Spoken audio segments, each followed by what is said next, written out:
Now if you have a look in there, you'll see the pump drive lugs, and I've put them at 12 and 6 o'clock, straight up and down. That'll make aligning the torque converter a lot easier when we're putting it in. A little bit of oil on that O-ring will make it slide in a bit better too, and a little bit of oil in the torque converter. Now I've got the brand new torque converter. I've got the lugs lined up straight up and down. Got a little bit of oil in there. Now we just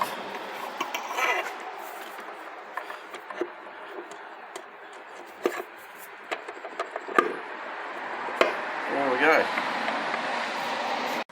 Now a common issue with these, or any transmission when they're fitting it, is that people think they've pushed it in deep enough, but they haven't.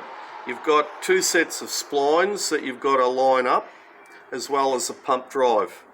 You've got stator splines, you've got your input splines, and the lugs that drive the gear.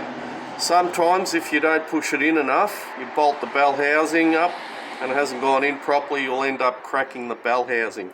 These are pretty strong, so what will generally happen on these, you won't crack the bell housing, but you'll seize everything up.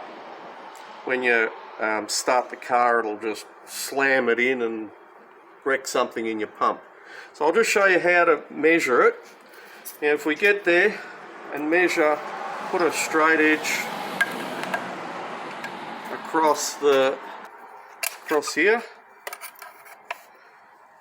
and that's the surface that's up against the motor, and we just measure what we've got here. Can't see it.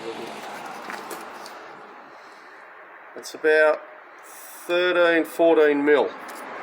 The torque converter bolts up onto here, so you can see there's a step there, so we have to roughly measure what the step is. Step's about 4 mil, and then so we need to subtract 4 mil because it's sitting up here when we measure it to the motor, and that's 15 mil. So 15 mil minus 4 mil, you got 11 mil from there to there. And if you remember, so 11 mil up on the motor, and here we've got, what's that, about 13 mil, 14 mil. So you can see there's not much movement there to allow for the flexing of the drive plate or the flex plate. As you can see, there's bugger all movement there, or allowance. But anyway, this one has gone in deeper, so we know that this one's in deep enough. And another thing, we always measure at the top side of the torque converter, because when you put it in, there's nothing supporting this side, so it's actually hanging down like this. So if you've got enough play, or it's gone in a little bit deeper than what you've measured up on the block, you know that it's going to be even better when you level that up. That makes sense. Now we're going to put a bit of grease here where the dowel pins go. One here. This dowel pin came out with the transmission. The other one's up there. A little bit of grease in here as well.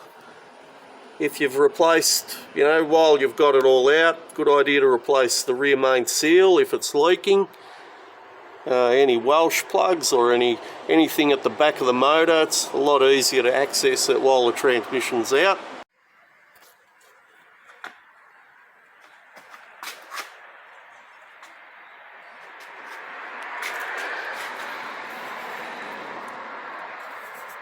Just a little bit.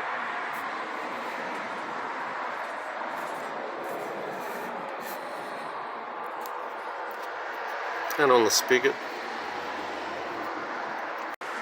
Okay, we've got the bell housing bolts in, and before you put them all in, it's a good idea to just make sure that the torque converter's loose. If it's not loose, it means something's come out or amiss there. Anyway, I hope that helps. Don't forget to like and subscribe, leave any questions or comments in the section below, and don't forget to throw us a beer if any of this information helps. Thank you for watching.